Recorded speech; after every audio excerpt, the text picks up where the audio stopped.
আলহামদুলিল্লাহ রাব্বিল আলামিন ওয়াসসালাতু ওয়াসসালামু আলা আশরাফিল আম্বিয়া ওয়া সাইয়্যিদুল মুরসালিন নবিয়িনা মুহাম্মদ ওয়া আলা আলিহি ওয়া সাহবিহি আজমাইন।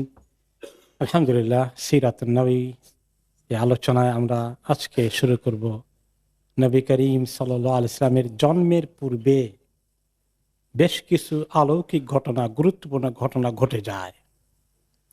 আল্লাহ তাআলা পৃথিবীর মধ্যে এমন একজন মানুষকে পাঠাবেন যিনি হচ্ছেন রাহমাতুল লিল আলামিন। তার আগমনের পূর্বে পৃথিবী কেমন অন্ধকারাচ্ছন্ন ছিল তার আলোচনা আমরা শুনেছি, এবং পৃথিবীকে মনে হয় যেন তিনি তৈরি করছেন, রেডি করছেন, প্রিপেয়ার করছেন যে আখেরি নবী রাসূলুল্লাহ সাল্লাল্লাহু আলাইহি সাল্লামকে কিভাবে পৃথিবী গ্রহণ করবে। কিছু বিশেষ করে কোরাইশদের মধ্যে, আরবদের মধ্যে কিছু ঘটনা ঘটে যা পরবর্তী পর্যায়ে যেন তাদেরকে এই নবীর নবুয়তের প্রতি বিশ্বাস করতে উদ্বুদ্ধ করে। আর এটাই পৃথিবীতে যখন অন্ধকার বেশি ঘনিয়ে আসে তখনই আল্লাহ তাআলা রহমতের ব্যবস্থা করেন। রাত্র যত গভীর হয় সূর্যোদয়ের সময় তত কাছে চলে আসে। এটাই ইন্নামা আল ওসরে ইউসরা, কঠিন বিপদের পরেই আল্লাহ তাআলা আসারি নিয়ে আসেন পৃথিবীর মানুষের জন্য। আল্লাহ তাআলা সেজন্যই কিছু ঘটনা ঘটালেন ওনার জন্মের আগে। অন্যতম একটি ঘটনা হচ্ছে জমজমের ঘটনা। জমজম তো হযরত ইসমাইল আলাইহিস সালাম তার মা হাজের আলাইহিস সালামের উপলক্ষে কিভাবে সৃষ্টি হয়েছে আল্লাহ তাআলা নিয়ে এসেছেন জিবরাইল আলাইহিস সালামকে দিয়ে পাঠিয়ে। আল্লাহর কুদরতে মরুভূমির মধ্যে পানির এক ফোয়ারা আল্লাহ তাআলা খুলে দিয়েছেন, যেটা এখনো পর্যন্ত জারি আছে।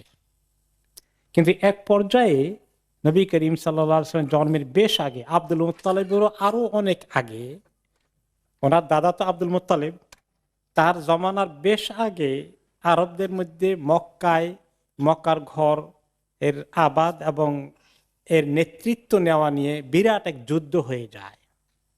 এই যুদ্ধে জুরহুম কবিলা ছিল তখন এই ঘরের কেয়ারটেকার, খাদেমুল হারামাইনের শরীফানি ছিল, তারা খেদমত করত। তাদের সঙ্গে কোরাইশদের আরেকটি গ্রুপের ব্যাপক সংঘর্ষ হয়। বেশ লম্বা সংঘর্ষের পরে যখন জুরহুম কবিরা লোকেরা দেখলো তারা পরাজিত হতে যাচ্ছে, তখন তারা চিন্তা করলো আগ্রাসী শক্তি যারা এসেছে দখলদার, তাদের জন্য প্রবলেম ক্রিয়েট করতে তারা জমজম কুয়ার মধ্যে এমন কিছু ময়লা আবর্জনা সব ফেলে দিয়ে মাটি দিয়ে ভর্তি করে এই কুয়াটাকে নষ্ট করে চলে গেল। গভীরভাবে তারা প্ল্যান করে এই কাজটা করেছে, এবং দীর্ঘদিন জমজমের পানি থেকে পৃথিবীর মানুষ বঞ্চিত ছিল, একদম নষ্ট হয়ে গেছে। এটা আল্লাহ তাআলারই ফয়সালা। যখন এভাবে তারা প্রচুর পরিমাণ মাটি, পাথর, ময়লা আবর্জনা, এমনকি খুব খারাপ খারাপ জিনিসও ওখানে ফেলে দিয়েছে। কোনো সময় কোনো লোক যখন দুশ্মনী করে, আমি যখন খেতে পারবি না তোকেও খেতে দিব না, এরকম ভাব আর কি। তো বহুদিন আর এই মক্কার লোকেরা পেল না পরবর্তী পর্যায়ে জমজমের পানি। আর আব্দুল মুত্তালিব, নবী করিম সাল্লাল্লাহু আলাইহি ওয়াসাল্লামের দাদা, ওনার জমানায় আল্লাহ তাআলা জমজমের দরওয়াজা পুনরায় খুলে দিলেন। কিভাবে খুললেন, কিভাবে আবিষ্কার হলো আবার, এ ব্যাপারে আলী রাদিয়াল্লাহু আনহু, যিনি আব্দুল মুত্তালিবের নাতি, আবু তালেবের ছেলে, উনি আব্দুল মুত্তালিব থেকে একটি গল্প করেছেন। আব্দুল মুত্তালিব তার নাতি আলী রাদিয়াল্লাহু আনহুর কাছে বর্ণনা করলেন। তো উনি বলেন যে আমাকে ছোট বয়সে আমার দাদা গল্প করেছিলেন কিভাবে জমজমের কূপ ওনার হাতে পুনরায় আবিষ্কার হলো। আব্দুল মুত্তালিব তিনি ঘুমিয়ে আছেন, ইন্নী লানা ইমুন, আমি ঘুমন্ত অবস্থায় আছি, ফিল হেজরে, এবং ওই মাকামে ইব্রাহিমের পাশেই কাবার ওখানে আমি শুয়ে আছি এক সময়। ঈদ আতানি আতিন, এবং শোয়া অবস্থা আমার ঘুম এসেছে, আমি দেখি যে আমার কাছে কেউ একজন আসলো, আমি ঘুমের মধ্যে আছি। ফাকাল আলী অহফুর তাইবাতান, আমাকে বলল যে খোঁড়ো ভালো একটা তাইবাহ, ভালো কুয়া, ভালো জিনিস, ওটা খুঁড়ে বের করো। কলা কুলতু ওমা তাইবা, আমি বললাম কি ভালো জিনিস, কি ভালো কুয়া, কোনটা ভালো, কোনটার কথা বলছেন? সুম্মা যাহাবা আননি, অতঃপর তিনি চলে গেলেন, যিনি আমাকে ফার্দার কিছু বললেন না তিনি। এইভাবে এই দিনের স্বপ্ন শেষ। পরের দিন আবার আমি শুয়ে আছি একই জায়গায়। ফানিমতু ফীহি ফাজাআনি ফাকালা উহফুর বাররাতান, এখন আমাকে বলল যে আপনি খোঁড়েন। ওকে, যে এটা বাররা মানে নেকির কাজ, যেটার মধ্যে নেকির জিনিস আছে, কল্যাণের জিনিস আছে, এটা খোঁড়েন। আমি বললাম কোথায়, কি খুঁড়বো, কোন জায়গায়?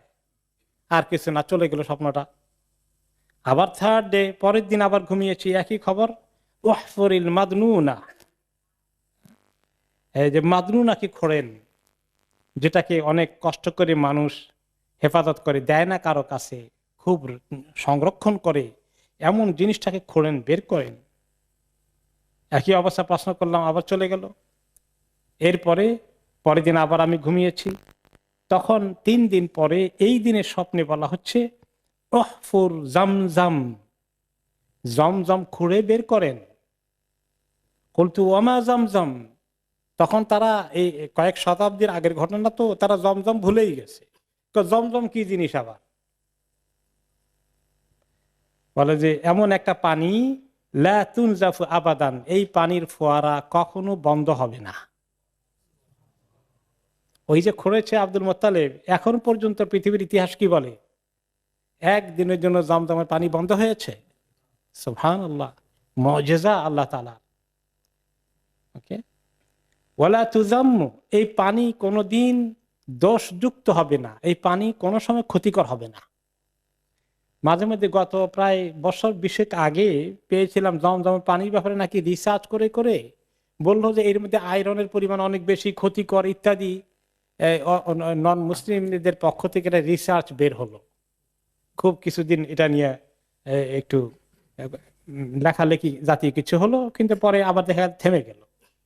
ওয়ালা তুজাম্মু, এটা কখনো ক্ষতিকর হবে না, এর মধ্যে কোনো দোষ পাওয়া যাবে না। তাসকিল হাজিজ আল আযম, এটা এই বড় বড় হাজিরা, মানে বিশাল হাজিদের যে নাম্বার, সবাইকে খাওয়ানো যাবে। এত হাজি যা আসবে সবাই খেতে পারবে, খেতে পারে কিনা? এখন তো কয়েক মিলিয়নও হয়। তারপরে কোন হাজি বলেছে না, হারে জমজমের কুয়ার পানি পেলাম না, শেষ হয়ে গেছে। সুবহানাল্লাহ, কি কুদরত আল্লাহ তাআলা। শুধু খায় নাকি, বাকেট ভর্তি করে কত পৃথিবীতে কি পরিমাণ সাপ্লাই হয়। তখন তিনি জায়গা দেখিয়ে দিলেন যে ওই জায়গায় খুঁজলে তুমি পাবে, ওই জায়গায় খুঁজলে পাবে। এখন এই যে এর মধ্যে কোনো ক্ষতিকর জিনিস নাই, ক্ষতিকর জিনিস নাই, বরঞ্চ তার ক্ষতিকর জিনিস না থাকলে কি আছে তার মধ্যে? উপকার আছে। জমজমের পানির কি উপকার আছে ওইখানে সংক্ষিপ্ত আকারে বলা হয়েছে, এর মধ্যে কোনো ক্ষতি নাই, কিন্তু মেসেজ আছে কি, এর মধ্যে অনেক উপকার, অনেক ফায়দা আছে। তো আব্দুল মোত্তালেব তো আর নবী না, এতটুকুনার ফায়দা ওনার কাছে ওহি আসে নাই, স্বপ্নে একটুখানি ওনাকে ইঙ্গিত দেওয়া হয়েছে মাত্র। কিন্তু আমাদের নবী মুহাম্মদ সাল্লাল্লাহু আলাইহি সাল্লাম জমজমের পানির অপূর্ব যে উপকার আছে, এর যে উপকারের সমাহার আছে, তিনি তার খবর দিয়েছেন। একটি হাদিসে এসেছে ইন্নাহা মুবারাকাতুন, ইন্নাহা তুআমু তুমিন, আরেক রিওয়ায়াতে আছে ওয়া শিফাউ সুকমিন, জমজমের পানিটা অত্যন্ত বরকতময়, বরকতওয়ালা পানি, বারাকা। কারো ক্ষুধা লাগলে এটা ক্ষুধা মিটিয়ে দেয়, খাবার না থাকলে। জমজমের পানি খেলেও মানুষ থাকতে পারবে। এর মধ্যে এই পরিমাণ নিউট্রিশন আছে যে খাবারের অভাবে যে মানুষের কষ্ট হয়, দুর্ভিক্ষ বা ক্ষুধায় মানুষের অপুষ্টি হতে পারে, জমজমের পানি সেটাকে কাভার করে ফেলবে। আর ওয়া শিফাউ সুকমিন, মানুষের কোনো রোগ ব্যাধি হয়ে গেলে জমজমের পানি তারও উপকার করবে, ঔষধের মতো কাজ করবে। আর হাদিসে তিনি বলেছেন, আর এর ব্যাখ্যা দিয়েছেন, মা উজামজাম, আগের হাদিসটি এসেছে সহিহ মুসলিমে, পরের হাদিসটি আসছে দারকুতনি, হাকিম, এবং হাদিসটি সহিহ ইবনে আব্বাস রাদিয়াল্লাহু আনহুমা নবী করিম সাল্লাল্লাহু আলাইহি ওয়াসাল্লাম বর্ণনা করেছেন, মা উ জামজাম লিমা শুরিবালাহ, যে জমজমের পানি যে উদ্দেশ্যে পান করা হয় সেই উদ্দেশ্য হাসিল হয়। কি কি উদ্দেশ্যগুলো হতে পারে? আপনি ধনী হবেন সেই নিয়ে তো জমজমের পানি খেলে ধনী হবেন, ওই রকম না। তার ব্যাখ্যা দিয়েছেন তিনি, ইন শারিবতাহু লিতাস্তাশফিয়া শাফাক আল্লাহ, তুমি আল্লাহর কাছে শেফা পাওয়ার নিয়তে জমজমের পানি খেলে আল্লাহ তাআলা তোমাকে শেফা দান করবেন, রোগ মুক্তি দান করবেন। ওয়া ইন শারিবতাহু লাশাবাআকা লিশাবাইকা আশবাআকা আল্লাহ, ক্ষুধা লেগেছে তাহলে ক্ষুধার খাবার কিছু নাই, যে ক্ষুধা নিবৃত্তি হওয়ার জন্য, ক্ষুধার অভাব দূর করার জন্য, পেটের মধ্যে যে ক্ষুধা লেগেছে সেটা দূর করার জন্য যদি তুমি পানি খাও সেই নিয়তে যে আল্লাহ খাবার তো নাই, এখন জমজম পানি খাচ্ছি, আল্লাহ আমার যেন মানে পেটের যে ক্ষুধার তাড়না আছে সেটা যেন কেটে যায়, মিটে যায়, তাহলে আল্লাহ তাআলা তোমাকে সেই রকম খাবার খেলে যেরকম তৃপ্তি হয় এরকম তৃপ্তি দান করবেন। ওয়া ইন শারিবতাহু লিকাতি যামাইকা কাতাহুল্লাহ, তোমার প্রচুর পিপাসা লেগেছে, কি দিয়ে যে পিপাসা দূর করবো, অনেক সময় পিপাসার মধ্যে অনেক পানি খেলেও যেন পিপাসা মিটে না, এইরকম পিপাসার তোমার যদি চাহিদা সৃষ্টি হয়ে যায় তাহলে সেই নিয়তে খেলে আল্লাহ তাআলা তোমার পিপাসা দূর করে দিবেন, তোমার কণ্ঠকে আল্লাহ তাআলা ঠান্ডা করে দিবেন, মিটিয়ে দিবেন। ওয়াহিয়া হাজমাতু জিবরিল, এটা হচ্ছে জিবরিল আলাইহিস সালামের হাজমা। জিবরিল আলাইহিস সালামের হাজমা, হাজমা অর্থ কি? আসরুন দরাবাতু ফিল আরদি বিআকিবিহি আও জিনাহিহি।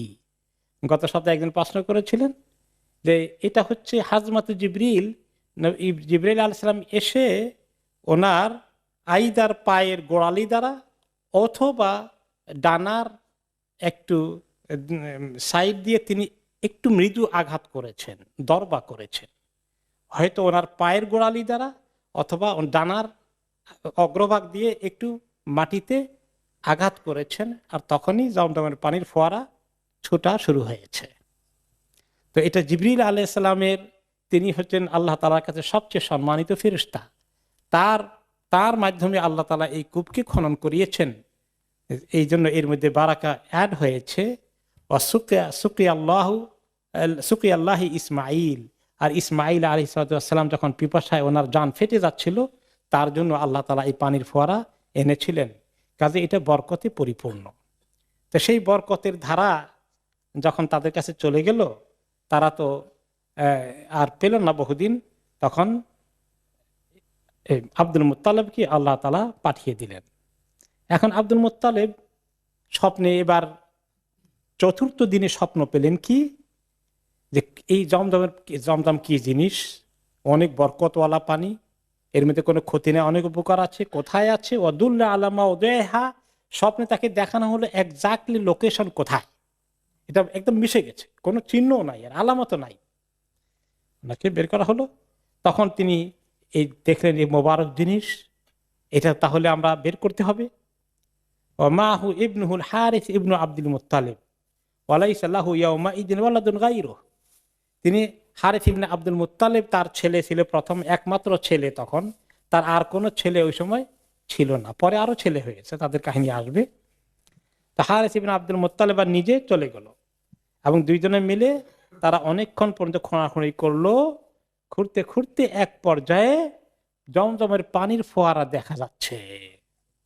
এটা দেখা দেওয়ার পরেই কাব্বারা আব্দুল মুত্তালিব, আল্লাহু আকবার বলে উঠল আব্দুল মুত্তালিব, বলে নাই হবল আকবার, কোন মূর্তির নাম নেয় নাই। আব্দুল মুত্তালিবের ভিতরে তাওহীদে ছিল, একটু শিরকও ছিল, যদিও পরবর্তী পর্যায়ে কিছু কিছু ঐতিহাসিক রেওয়ায়েতে আসছে জীবনের শেষ দিকে আব্দুল মুত্তালিব আর মূর্তি পূজা করতেন না, তিনি একটু তাওহীদমুখী হয়ে গিয়েছিলেন, যদিও নবী নাই, কেমনে নামাজ পড়তে হবে ইত্যাদি জানা নাই, কিন্তু শিরক থেকে তার মন উঠে গিয়েছিল। যাই হোক, তো তখন তিনি যেই আল্লাহ আকবরকে বিরাট চিৎকার করলেন, আশেপাশে কুরাইশরা দৌড়ে আসলো, আর দেশে তারা কি বললো, ওকে তাহলে আব্দুল মুত্তালিব বড় কিছু একটা আবিষ্কার করেছে, সবাই দৌড়ে আসলো। ফাকামু ইলাইহি ফাকালু ইয়া Abdul Muttalib ইন্নাহা বিউর আবিনা Ismail. Abdul Muttalib তো এটা খুঁজে বের করলেন। তারা বলে, ওহো, ওই কুয়া জমজম যেটার কথা আমরা শুনেছি বাপদাদার মুখে, কিন্তু কোথায় আছে, হারিয়ে গেছে আমাদের কাছ থেকে, জেনারেশন জেনারেশন পাই নাই, সেটা তো ইসমাইল আলাইহিসসালামের কারণে এসেছিল। সেটা যদি হয়, তা আমরা কোরাইশের যত গোত্র উপগোত্র আছি, যত কবিলায় ভাগ হয়েছি, আপনি এটা খুঁড়লে কি হবে? এটার মালিকানা কিন্তু আমাদের সবার। কাজে আপনি একলা কিন্তু মালিকানা দাবি করতে পারবেন না। ইন্নালানা ফিহা হাক্কান ফাআশরিকনা মাআকা ফিহা, আমাদের সবার হক আছে, আপনি আমাদের সবাইকে মালিকানা দিবেন, একলা মালিকানা দাবি করতে পারেন না। ফাকালা মা আনা বিফাইল, নো, আমি তা করব না।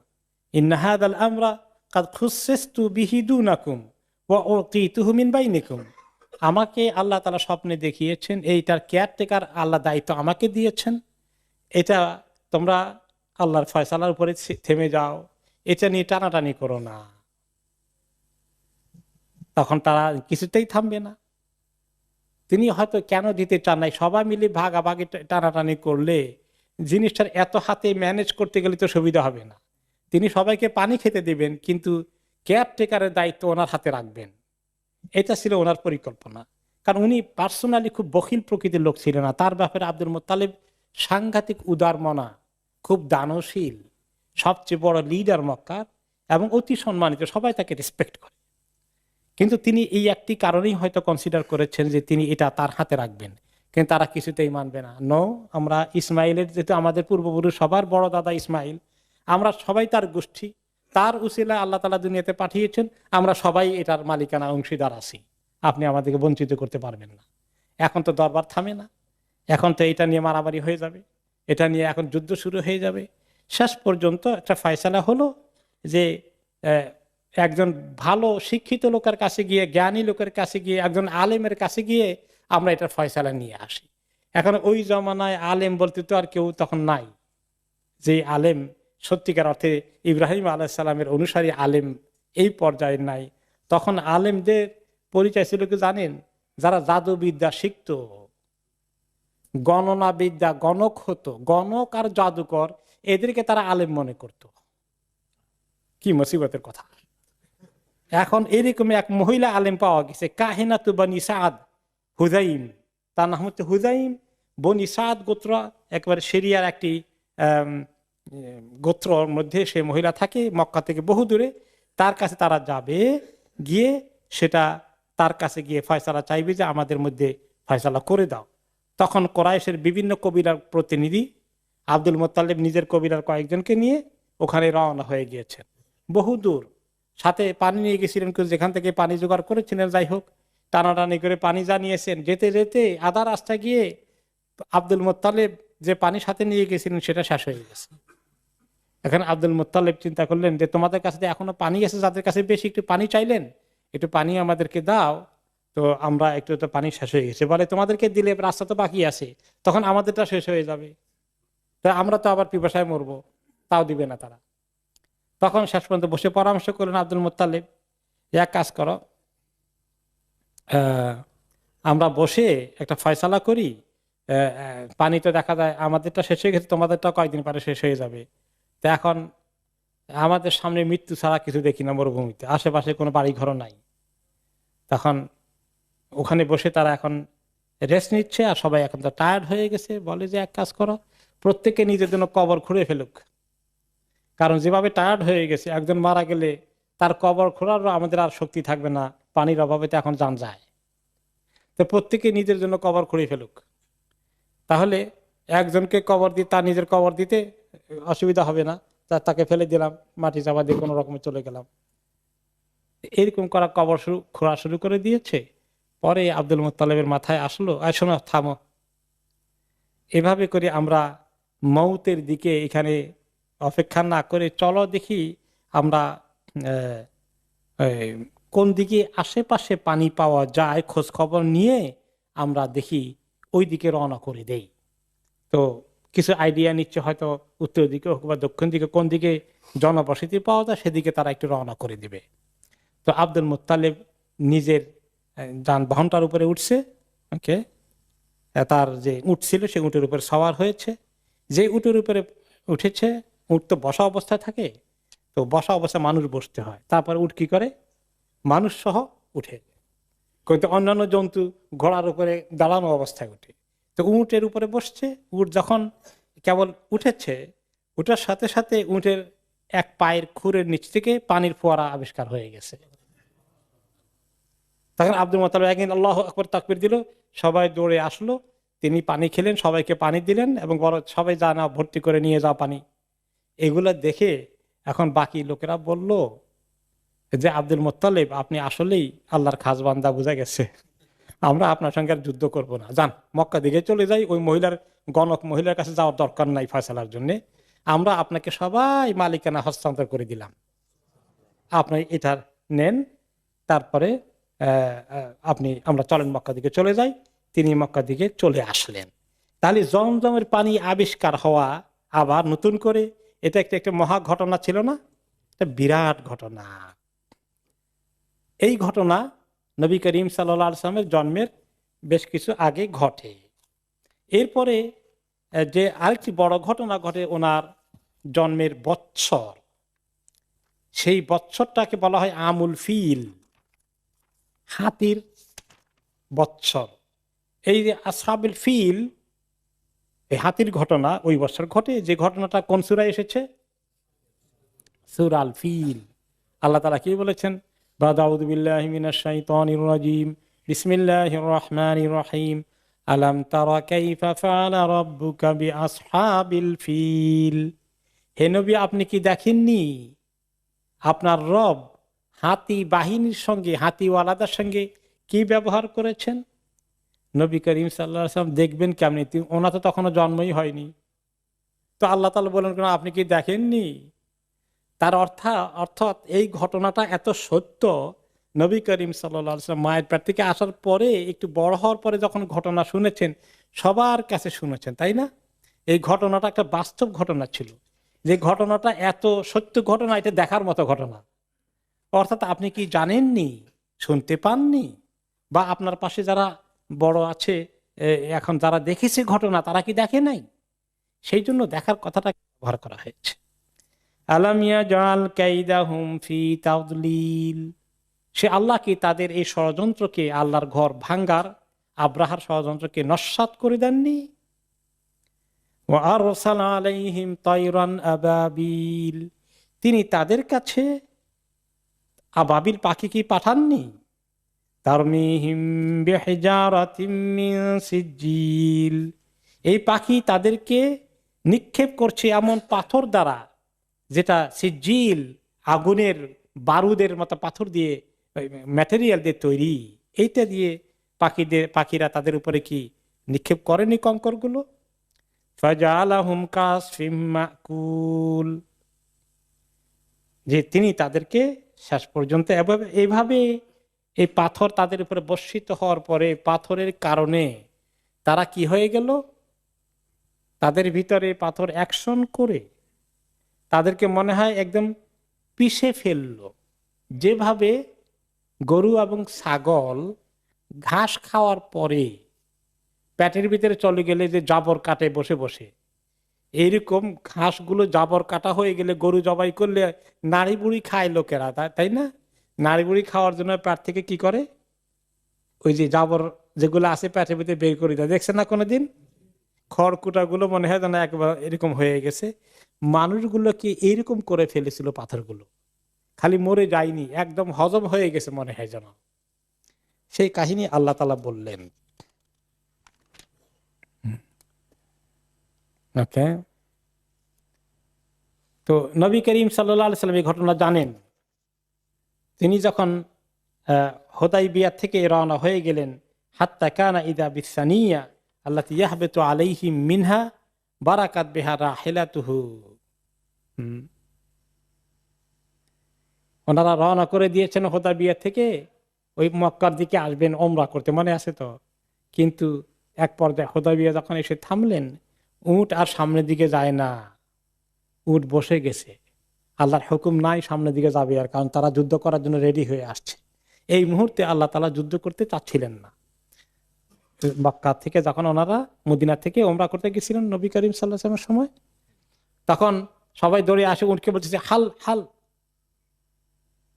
মানে তুমি উঠো উঠো, তুমি তুমি কি করো, চলো হাঁটতে থাকো, সামনে যাও। তারপরে শেষ পর্যন্ত উঠতে আর যায় না। ফাকালু খালাতিল কাসওয়া, যে কাসওয়া তো এবারে গিভ আপ করে ফেলছে, কাসওয়া আর যাবে না, কাসওয়া ওনার উটের নাম। ফাকাল নবী সাল্লাল্লাহু আলাইহি সাল্লাম মা খালাতিল কাসওয়া ওয়া মা যাকা লাহা বিখালকিন ওয়ালাকিন হাবিসাহা হাবিসুল ফিল। এই উট তো নিজের ইচ্ছায় থেমে যায়নি, যাত্রা বন্ধ করেনি। যে আল্লাহ হাতিকে থামিয়ে দিয়েছিলেন, ওই ফিলের বৎসর আব্রাহার হাতিকে, সে আল্লাহ উটকে থামিয়ে দিয়েছেন, সে আর সামনে যাবে না। তোমরা যতই চেষ্টা করো টেনে নিয়ে তাকে নিতে পারবে না। হাতিকে আল্লাহ কিভাবে থামিয়ে দিলেন সেটা হচ্ছে আব্রাহার ঘটনা। আব্রাহার ঘটনা হচ্ছে এই আব্রাহা আল আশরাম তার নাম। সে অরিজিনালি হাবাসা, ইথিওপিয়ার লোক, যেটা লোহিত সাগরের আরেক পারে আফ্রিকার। এই পারে হলো ইয়ামান, ওই পারে হলো আফ্রিকা। এখন তারা এক পর্যায়ে ইয়ামান দখল করলো এই বাদশাহ, এবং সেই বাদশাহ ইয়ামান দখল করে সেটা শাসন করলো, এবং সনাআ যে শহর এখনো আছে ইয়ামানের ক্যাপিটাল, সেটাকে সে রাজধানী বানালো। বানিয়ে সে একটি বিশাল গির্জা বানালো। সে ছিল খ্রিস্ট ধর্মের অনুসারী, খ্রিস্টান। একটা বিরাট গির্জা বানালো, এবং তার অ্যাম্বিশন হলো গোটা আরব জাতিকে এই খ্রিস্টীয় ধর্মে দীক্ষিত করা, ইব্রাহিম আলাইহিস সালামের অনুসারীদেরকে সেদিকে নিয়ে যাওয়া। যদি অনুসারীরা শিরক মধ্যে আছে, খ্রিস্ট ধর্মেও শিরক আছে, তখন তিন খোদার অস্তিত্ব আবিষ্কার করেছে। সে বিরাট একটা গির্জা বানালো, নাম দিল আল কোল্লাইস, এই গির্জার নাম। এবং সেটাকে সে এত শান শওকত করে বানালো, মরমর পাথরের, সাদা মার্বেল পাথর দিয়ে, এরপরে দামি কাঠ ব্যবহার করে, সোনার প্রলেপ দিয়ে, হ্যাঁ, এই বিশাল এক শানদার গির্জা বানালো। বললো যে আরবের লোকেরা তো সবাই হজ করতে এই মক্কাতে যায়, এটা যাওয়া বন্ধ করে দিবে, তার চেয়ে শানদার ঘর বানিয়েছে আমি, সমস্ত আরবের লোকেরা যেন এখানে হজ করতে আসে। এখন থেকে মক্কার হজ খালাস বন্ধ। এই তারপরে দেখলো যে না, এটা তো লোকেরা শুনে না। এরপরে শেষ পর্যন্ত সে যখন এই ঘর বানালো এবং লোকদেরকে বাধ্য করলো, ওকে, তখন সে ওখানে এটার জন্য প্রচেষ্টা চালাচ্ছে। কোরাইশ বংশের লোকেরা খুব নাখোশ হয়ে গেল যে এতদিন ধরে আমাদের এই যে সম্মানিত ঘর, এই ঘরের সম্মান তো সে কেড়ে নিবে, ছিনিয়ে নিবে। তাকে কাজেই তার সঙ্গে যুদ্ধ করার শক্তি নাই। কিন্তু একজনের মাথায় বুদ্ধি আসলো, রাতের বেলা অন্ধকারে কোন রকম ওই ঘরের ভিতরে গিয়ে ঢুকে ওখানে মলমূত্র ত্যাগ করে আসলো। ঘরের ভিতরে তার শানদার ঘরের মাঝখানে গিয়ে মলমূত্র ত্যাগ করে এসেছে। মলমূত্র ত্যাগ করা বুঝছেন তো, ওইখানে এই কাজ করে আসলো। ওকে, রাইট। যাই হোক, তখন সে চিন্তা করলো যে এই ঘরের লোকদেরকে আমি শায়েস্তা করব। মক্কার লোকেরা আসছে, সে খবর নিয়েছে, তার গোয়েন্দা দ্বারা কনফার্ম হয়েছে যে মক্কার থেকে এক কোরাইশ বংশে এক লোক এসেছে, এই কাবা ঘরের সম্মান নষ্ট হচ্ছে বিদায় সে আর সহ্য করতে পারেনি। এখন সে সিদ্ধান্ত নিল। তার আগে অবশ্য ওকে, সে ঠিক আছে তাই সিদ্ধান্ত নিল। এখন সে বিশাল এক বাহিনী রেডি করলো, যে রেডি করে এক কাবা ঘরের দিকে আসবে। এই খবর পেয়ে ইয়ামানের আশেপাশে কিছু লোকগুলো ছিল, তারা সবাই মিলে কি করলো, তাকে বাধা দেওয়ার চেষ্টা করলো। তাদের মধ্যে একজন ছিল জু নাফার নামে, ইয়ামানেরই এক ছোটখাটো রাজা। সে বাধা সৃষ্টি করলো। ফাহাজা মাহু আব্রাহা ও আখাদাহু, আব্রাহা তাকে পরাজিত করলো, এই জু নাফারকে, এবং তাকে অ্যারেস্ট করে নিয়ে গেল। ফাল্লাম্মা উতিয়া বিহি ক্বাল লাহু জু নাফার, যখন তার কাছে ধরে নিয়ে যাওয়া হলো এবং তাকে হত্যা করার নির্দেশ দিবে, আব্রাহা নির্দেশ দিল, তখন সেই জু নাফার, এই স্থানীয় ইয়ামানের আরব বাসিন্দা রাজা বলল, লা তাকতুলনি ফাইন্না ইস্তিবকাই খায়রুন লাকা মিন কাতলি, আমাকে রেখে দেন জীবন্ত আপনার পাশে, আমি আপনার কোনো কাজে লাগতে পারি। আমাকে হত্যা করে আপনার লাভ কি হবে, বরঞ্চ আমাকে ব্যবহার করলে কিছু উপকারও পাবেন। ফাস্তাবকাহু আও সাকাহু, অতঃপর তাকে সে হত্যা করলো না, বন্দি করে রেখে দিল তার কাছে, দেখি না সে কোনো কাজে লাগে নাকি। সুম্মা খারাজা সাইরান ইউরিদুল কাবা, অতঃপর মক্কার দিকে, কাবার দিকে রওনা হয়ে গেল তার বাহিনী নিয়ে। হাত্তা ইদাদান আমিন বিলাদে খাস আম, একটি কবিলা আছে কাবা শরীফের থেকে আসার বেশ আগে, ইয়ামান এবং সৌদি আরবের মাঝখানে খাসাম এলাকায় আসলো, একটা বিরাট কবিলা আছে। খারাজা ইলাইহি নুফাইল ইবনে হাবিব আল খাসামি ওমান ইজতামা ইলাইহি মিন কাবাইল ইয়ামান, এবং সেখানে ওই কবিলার লিডার ছিল নুফাইল ইবনে হাবিব আল খাসামি। সে এলাকার লোকদেরকে ইউনাইটেড করে এই আব্রাহার মক্কা অভিযান বন্ধ করার জন্য তার মোকাবিলা করতে প্রস্তুত হয়ে গেল, সামনাসামনি মোকাবিলা করলো, যুদ্ধে এগিয়ে আসলো। ফাকাতালুহু ফাহাজামাহুম ওয়া খাদান নুফাইল, কিন্তু একই অবস্থায় নুফাইলকে পরাজিত করে দিল আব্রাহা, এবং নুফাইলকে অ্যারেস্ট করে ফেললো। যখন তাকে নিয়ে আসা হলো, তাকে হত্যা করার নির্দেশ দিল আব্রাহা। কিন্তু নুফাইল বলল, আইয়ুহাল মালিক ইন্নী আলিমুন বি আরদিল আরব ফালা তাকতুলনি, যে শোনেন বাদশাহ, আপনি তো আরব দেশে আসছেন, অরিজিনাল তো হাবাসার বাসিন্দা, এখন মক্কা যাবেন, এই সমস্ত পথ টথ কিচ্ছু তো আপনি চিনেন না, আমাকে হত্যা না করে আমি আপনাকে দরকার হলে হেল্প করব, আপনি আমাকে এগুলো চিনবেন না কিছু, আমি পথ চিনিয়ে দেওয়ার ব্যবস্থা করবে। ও হাতান ইয়াদাইয়া আলা কাউমি বিসমি ওয়াত তাআ, আর আমার দুই হাত দেখতে পাচ্ছেন, আমার এই দুই হাতের নেতৃত্ব আমার কবিলা সবাই শুনবে। আমি যদি আপনার সঙ্গে কোঅপারেশন করি তাহলে সবাই কোঅপারেশন করবে, আপনার আর কোনো মোকাবিলা করবে না কেউ। এখন দেখছেন এই দুইজনকে পাওয়া গেলে এরা কিরকম মানুষ, গাদ্দার, যান বাঁচানোর ভয় ভীরু কাপুরুষ। তারা দুইজনে প্রথমে আসলো মোকাবিলা করতে, হকের পক্ষে দাঁড়াতে, এখন বাতিলের সঙ্গে সঙ্গ দিয়ে পড়লো যান বাঁচানোর জন্য। দুনিয়ার মধ্যে কিছু হকওয়ালা মানুষ আছে, যখন দেখে যে হকের আওয়াজ বেশি সুবিধা না, তখন বাতিলের সঙ্গ দিয়ে দেয়, দেয় না এরকম? আজকের জমানায়ও আছে। এবার আস্তে আস্তে সে ইয়ামান অতিক্রম করে সৌদি আরবের বর্তমানে সীমানায় তায়েফে এসে পৌঁছলো। আর তায়েফের মধ্যে আছে তায়েফের লিডার কবিলার মাসউদ ইবনে মুআত্তাব, সাকিব গোষ্ঠীর সে লিডার। তার সঙ্গে যখন আসে উপস্থিত হয়ে গেল বিরাট বাহিনী নিয়ে, এখন তো সাকিব বেচারা তো এই কবিলার লোকেরা, তাদের লিডার মাসউদ এগিয়ে আসলো, এসে বলল, আইয়ুহাল মালিক নাহনু আবিদুন লাকা লাইসা লাকা ইনদানা খিলাফ, যে বাদশাহ আপনি কি চান, আমরা আপনার সার্ভেন্ট হয়ে যাব, কি চান হুকুম দেন, কোনো যুদ্ধ দরকার নেই, বিনা যুদ্ধে আত্মসমর্পণ, কি চান আমরা আপনাকে ফুল কোঅপারেশন করব, আপনার সঙ্গে আমাদের কোনো, কি চান আপনি সব বিষয়তে আমরা একমত হয়ে যাব। ওয়ালাইসা বাইনানা ওয়া বাইনাকা আল্লাযী তুরিদ ইয়ানুন আল্লাত ইন্নামা তুরিদুল বাইতাল্লাযী বিমাক্কা নাহনু নাবআসু মাআকা মিন মান ইয়াদুল্লুকা আলাইহি, বলে যে আপনি তো মক্কা যাচ্ছেন, যেটা লাতের ঘর, লাত মানাত আছে যে আল্লাহর ঘর, এটাও বিশ্বাস করে না, ওখানে লাত মানাত হলো মক্কাওয়ালাদের বা লাত। বলে যে আমাদের যেটা আছে, এই আমাদের মাবুদে আপনি গায়ে কোনো হাত দিবেন না আশা করি, তাদের যে মূর্তি আছে, আর লাতকে ধ্বংস করে ফেললে আমাদের অসুবিধা নাই, আমরা আপনার সঙ্গে আসি, বরঞ্চ আপনার সঙ্গে ওই তায়েফ থেকে সামনের রাস্তা কিভাবে কোনখান দিয়ে সুবিধা হবে, এটার জন্য একজন আমরা আপনাকে দলিল পাঠিয়ে দিব যে আপনাদেরকে রাস্তা দেখিয়ে দিবে। ওকে, ফাবাআস মাহু মাওলা লাহুম ইউকালু লাহু আবু রিগাল, আবু রিগাল নামে তায়েফবাসীরা তাদের একজন এক্সপার্ট রাস্তা চিনি এরকম লোক তার আব্রাহার সঙ্গে দিয়ে দিল। তাহলে 3 গাদ্দার বাইর হলো, তাই না, সহযোগিতা করতেছে দুশ্মনের সঙ্গে। ওকে, মীর জাফর কিভাবে সহযোগিতা করছিল ইংরেজদেরকে দেশ দখল করার জন্য, তো এইরকম যুগে যুগে মীর জাফরের অভাব আছে? অভাব নেই। ওকে, ফাখারাজা মাহুম হাত্তা ইযা কানা বিল মুগাম্মিস মাতা আবু রিগাল। ওকে, মক্কা আসার আগেই আবু রিগালের উপর আল্লাহর অভিশাপ হয়ে গেল, সে ওখানে মারা গেল, আর পথ দেখানো লাগলো না। ওয়াহু আল্লাহ দিরাজামা রুজবা কাবরুহু, আর ওই তখন মক্কার লোকেরা আব্রাহার ঘটনার পরে মক্কা থেকে তায়েফ আসতে, তায়েফ থেকে মক্কা যদি এই রাস্তা দিয়ে পার হয়ে যেত, যতবার রাস্তা দিয়ে পার হতো এর কবরের মধ্যে খালি পাথর নিক্ষেপ করতো আর লানত করতো যে আব্রাহাকে রাস্তা দেখিয়েছিল। ওকে, তারপর অব্বাসা আব্রাহা মিনাল মুকাম্মিস রাজুলান ইউকালু লাহুল আসওয়াদ ইবনে মাকসুদ আলা দামাতে খাইলিহি।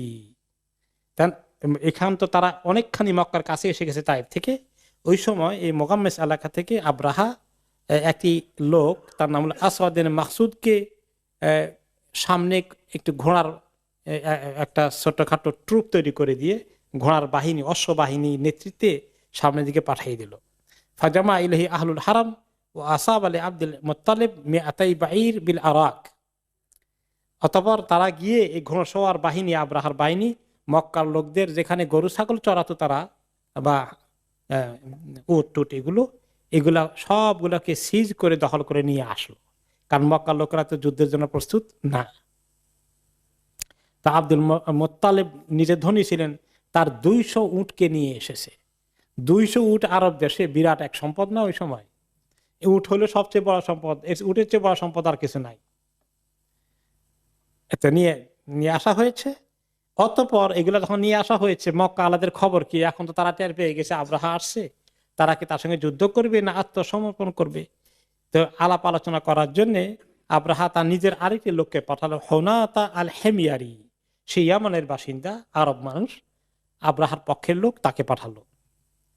সাল আন শরীফিহা সুম্মা আবলিগহু আন্নী লাম আতি লিকিতালিন ইন্নামা জিতু লিআহদিমা হাদাল বাইত। তাদেরকে গিয়ে তুমি বলো, তাদের যে লিডার আছে মক্কার, যে আমি যে আসছি বাহিনী নিয়ে, আমার উদ্দেশ্য তোমাদের সঙ্গে যুদ্ধ বিগ্রহ রক্ত খুনাখুনি কিচ্ছু আমার টার্গেট না, কিচ্ছু আমার উদ্দেশ্য না। আমার উদ্দেশ্য হলো এই ঘরটাকে আমি শেষ করে যাব, শুধু কাবা ঘরকে আমি মাটির সঙ্গে মিশিয়ে দেব, আর কারো কোনো ক্ষতি করব না। এখন সে মক্কায় আসলে আব্দুল মুত্তালিবের খোঁজ করলো, তোকে দেখা হয়ে গেল, তখন এই খবর দিল। ওকে, তো ওকে আব্দুল মুত্তালিব তখন বলল, আচ্ছা এই খবর শুনে সে যুদ্ধ করবে না, আমাদের ব্যাপারে তার কোনো দুশ্মনী নাই, তো না আপনাদের ব্যাপারে কোনো দুশ্মনী নাই। তখন সে বলল, অসুবিধা নাই, তাহলে সানুখাল্লি বাইনাহু ওয়া বাইনাল বাইত, তার মধ্যে আর আল্লাহর ঘরের মধ্যে আমরা ছেড়ে দেব। ফাইন খালাল্লাহু বাইনাহু ওয়া বাইনাহু ফাওয়াল্লাহি মা লা নাবিহি কুওয়া। আল্লাহ যদি নিজেই তাকে চান্স দিয়ে দেন মক্কার ঘরকে নষ্ট করার জন্য, ধ্বংস করার জন্য, তাহলে আল্লাহ যদি অ্যালাউ করেন তা আমরা ঠেকাবো কেমনে? কাজেই আমরা বাধা দেব না, আমরা এই ব্যাপারে কোনো যুদ্ধের জন্য প্রস্তুত না। এটা আল্লাহর ঘর, আমাদের বিশ্বাস আছে, দেখা যাক আল্লাহ তাআলা এটা নিয়ে কি করেন। এরপরে ফাখারা জামাহু, অথবা তাকে বলা হলো যে আপনি চলেন, আপনি আমাদের আব্রাহার সঙ্গে দেখা করেন, উনি আপনাকে দেখতে চেয়েছেন, আলাপ আলোচনা করে একটা সুন্দর ঐক্যমতে পৌঁছার জন্য। তখন সেখানে আসলো। ওয়াকানা যু নফর সাদিকান লিআবদুল মুত্তালিব ফাআতাহু ফাকালা ইয়া যা নফর হাল ইনদাকুম মিন গানাইন ফিমা নাযালা বিনা। ওইখানে এসে দেখে ওই যে যু নফর আসছিল, ইয়ামানে যে যুদ্ধ করতে এসেছিল, কার সাথে, কার বাধা দিতে আসছিল? আব্রাহার বাধা দিতে আসছিল, ইয়ামানের স্থানীয় শাসক। পরে তো সে আব্রাহার সঙ্গে একমত হয়ে বলে যে আমি আপনাকে হেল্প করবো, চলেন, নিজের যান বাঁচানোর জন্য। ওইখানে আব্দুল মুত্তালিব এসে দেখে যে দু নফর ওখানে আছে, দু নফরের সঙ্গে আব্দুল মুত্তালিবের পরিচয় আছে, কারণ আব্দুল মুত্তালিব মক্কার লিডার, আর দু নফর ইয়ামানের ওই এলাকার লিডার, তাদের মধ্যে যোগাযোগ আছে, আর তাদের মধ্যে বন্ধুত্ব আছে, একটা সম্পর্ক আছে। তাকে দেখে আব্দুল মুত্তালিব খুশি হলেন, এসে তার সাথে কানে কানে কথা বললেন যে মুসিবতে পড়ছি, তুমি তো দেখি ওনার সঙ্গে আসো, তা আমাদেরকে কোনো হেল্প করতে পারবা এই মুসিবত থেকে উদ্ধার করার জন্য? তার মানে আল্লাহর ঘরটা ধ্বংস করে ফেলবে, তো কিছু তুমি করতে পারো কিনা, তাকে থামাইতে পারো কিনা? ফাকাল মা গিনা আরাজুলিন আসির লা ইয়ামানু মিন আন ইউক্তালা বুকরাতান আও আশিয়া। সে বলে, তুমি আমার অবস্থা দেখো না, আমি তো ওর কাছে বন্দী অবস্থায় আছি, সে আমাকে সকালে খুন করবে না বিকালে খুন করবে, এই তালে আছে, কিছু পাইলে আমার থেকে উল্টা পাল্টা, আর তুমি আমার কাছে সাহায্য চাও, আমি তো আমার জান চাচা নিজের জান বাঁচা, এই চিন্তায় আছি। ওয়ালাকিন সাআবাতুলাকা ইলা উনাইস সাইসুল ফিল ফাআমুরহু আন ইয়াসনা আলাকা ইনদাল মালিক মা সাতা'a মিন খাইর ওয়া ইউ'যিম খাতরাকা ওয়া মানজিলাতাকা ইনদাহু। বলে, আমি না, আমার দ্বারা বেশি সুবিধা হবে না, এক কাজ করি, যে তার আব্রাহার যে ফিল হাতি বাহিনীর কমান্ডার আছে, তার সঙ্গে আব্রাহার খুব সম্পর্ক, তার অনেক আস্থা হাতি বাহিনীর কমান্ডারের উপরে, জেনারেল সাহেবের উপরে। তো আমি তার সঙ্গে কথা বলবো তোমার বিষয়ে, যে তোমার শান পজিশন, তুমি যে কত সম্মানিত মানুষ, সারা আরবের লোকেরা তোমাকে সম্মান করে, সেই জন্য তোমাকে অসম্মান না করে তোমার ব্যাপারে তাকে কিছু বলে দিই, দেখি সে বেচারা কিছু করতে পারে কিনা। ওকে, তারপরে আনিসের কাছে নিয়ে বললো, দেখো এই সাইদ কোরাইশ, কোরাইশদের লিডার, সাহিব ইরে মাক্কা, যে তোমার আন্ডারে যে আরেক ঘোড়ার বাহিনীর লিডার গিয়ে তো এই বেচারা সব উটগুলো নিয়ে আসছে, এই উটের মালিক হলেন ইনি। আর এই লোকটা অনেক গুণ আছে, আল্লাহ সাহাল সাফিল জিবাল। ওকে, যে ব্যক্তি মানুষকে খাওয়ায়, এমনকি পশু পাখিকে, জানোয়ারগুলোকে খাওয়ায়। আব্দুল মোত্তালিব উট জবাই করে নিজে গোশত খেতেন, আশেপাশের লোকদেরকে খাওয়াতেন, অভাব অনটনের লোকদেরকে খাওয়াতেন। কিছু অংশ পাহাড়ের উপরে নিয়ে শিয়াল, বিভিন্ন জানোয়ার, কবুতর, পশু পাখি এরকম ছিটিয়ে দিয়ে আসতো। প্রত্যেক দিন সেই কাজ করত বেচারা। এই সমস্ত তার এগুলো পরিচয় আছে আরব সমাজের মধ্যে, যে সে শুধু মানুষকে খাওয়া না, সে পশু পাখিকে খাওয়ায়। তো এই বেচারা হলে এই অবস্থা। আর আসাব আলাহুল মালিক মিয়াতাই বাইর, ঘোড়ার বাহিনী বাদশার পক্ষ থেকে তাদেরকে পাঠানো হয়েছে, তারা তার 200 উট নিয়ে এসেছে।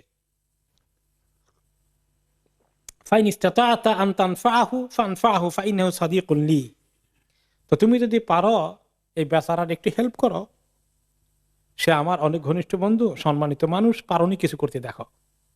তা আনিস যে কমান্ডার হাতি বাহিনীর, সে আব্রাহার সঙ্গে দেখা করতে গেলে খবরটা নিয়ে, এবং তাকে নিয়ে গেল, এই আব্দুল মোত্তালিবকে নিয়ে গেল।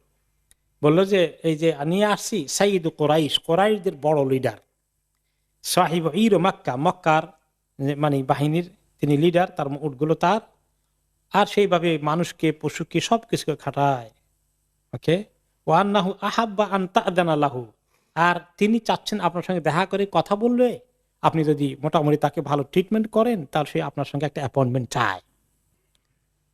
ফাকাদ জাআকা গায়রু নাসিবিন লাকা ওয়ালা মুখালিফুন আলাইকা, সে আপনার সঙ্গে কোনো খারাপ উদ্দেশ্য নিয়ে, দুরভিসন্ধি আপনার সঙ্গে যুদ্ধ করতে, আপনাকে হত্যা করতে, এরকম কোনো মিশন নিয়ে আসে নাই, জাস্ট আপনার সঙ্গে একটা ভিজিট করতে চায়। ওকে, তাকে পারমিশন দেওয়া হলো। আর যে আব্দুল মুত্তালিব ঢুকছে, ওয়াকানা আব্দুল মুত্তালিব রাজুলান আযীমান জাসীমান ওয়াসীমান, সে সাংঘাতিক অনেক বড় সাইজ, দেখতে শুনতে মানানসই, মাশাআল্লাহ, দেখলেই চোখ লেগে যায়। ফালাম্মা রাআহু আবরাহা আযযামাহু ওয়া আকরামাহ, সে তাকে দেখে আবরাম মনের ভিতরে বিশাল মানে সম্মান সৃষ্টি হয়ে গেল এই লোকটার ব্যাপারে। ওয়া কারিহা আন ইয়াজলিসা মাহু আলা সারিরিহি, তার মনে চাইছিল যে তাকে ধরে নিজে যে সিংহাসনের মতো আসনে যেখানে বসছে ওইখানে বসাবে, চিন্তা করলো যে এত সম্মানিত লোক আমার পাশে বসাই। ও আন ইয়াজলিসা তাহতাহু, অথবা তাকে এখানে বসাই, সে নিজে নিচে বসবে, এরকম তার মনের ভিতরে রোব সৃষ্টি হয়ে গেছে।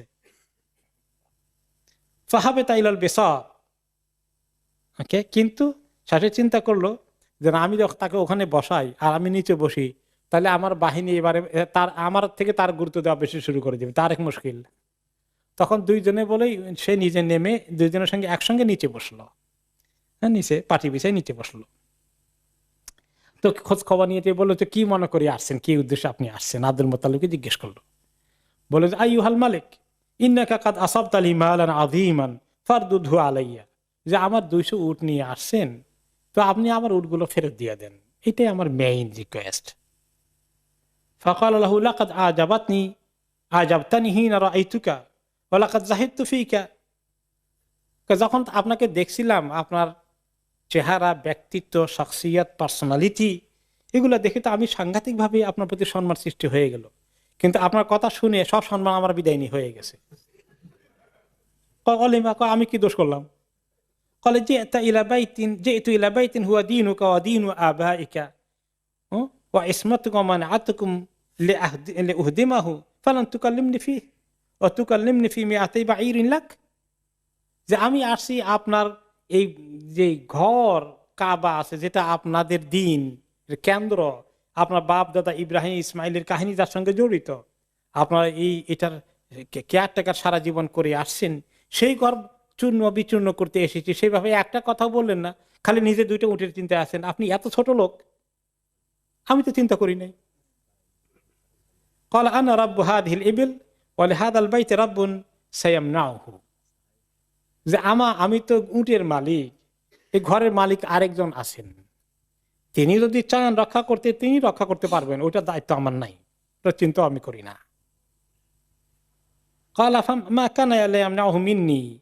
কাজে ও তোমার ঘরের মালিক যিনি আছেন তিনিও আমাকে ঠেকাইতে পারবেন না।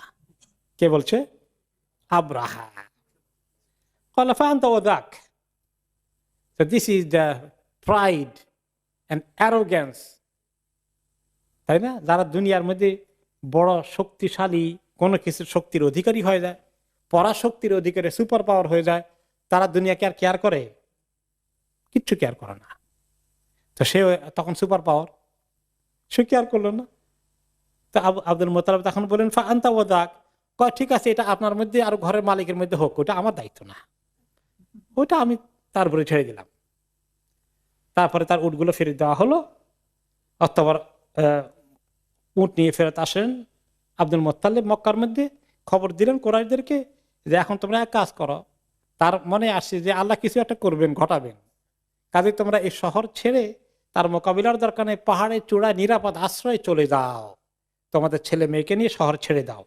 কারণ আল্লাহর গজব যদি আসে এই শহরের যখন আক্রমণ করবে, তখন তো গজব তো আবার চতুর্দিকে ছড়িয়ে যেতে পারে, কাজে তোমরা সেফ সাইডে চলে যাও। এরপরে আসবাহা আব্রাহা বিল মাগমাসে কাতাহাইয়া আলী দুখুল, মাগমাস এলাকায় আসলো, সে এখন রেডি, এবার অ্যাটাক করবে। ও আবা আজাইশাহু ও কাররাবা ফিলাহু ও হামালা আলাইহি মা আরাদান ইয়াহমিল ওয়া হুয়া কায়েম। এরপরে সে উঠলো, এখন সমস্ত বাহিনী রেডি, সে বড় হাতির উপরে সওয়ার হবে। এখন হাতিকে উঠানোর জন্য হাতির যে মাহুত আছে তাকে নিয়ে আসা হলো। এখন হাতি তো আর উঠে না, কিন্তু উঠছে। উঠার পরে আব্রাহা বসছে, বসার পরে হাতিকে এখন মুভ করার জন্য মক্কার দিকে, কাবার দিকে পুশ করা হচ্ছে। ওয়াকাদান ইয়াজুমা ইলাল আরদি ফায়াবরুক, কিন্তু বেশি যখন ধাক্কাধাক্কি করে, ঠেলাঠেলি করে, তখন হাতি বসে যায়।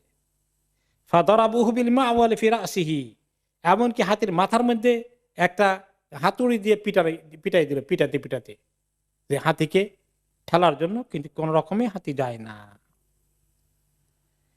এবারে যখন আবার এটাকে দেখা যায়, এটা হাতি কি তার পা অবশ হয়ে গেছে, কি চলতে পারে না নাকি, তা হাতিকে আবার ইয়ামানের দিকে যখন ঘুরাই দিল, এখন তো হাতি চলা শুরু করে দিছে, উত্তর দিকে দক্ষিণ দিকেও, সব 3 দিকে যায়, কিন্তু মক্কার দিকে যায় না, কাবার দিকে যায় না।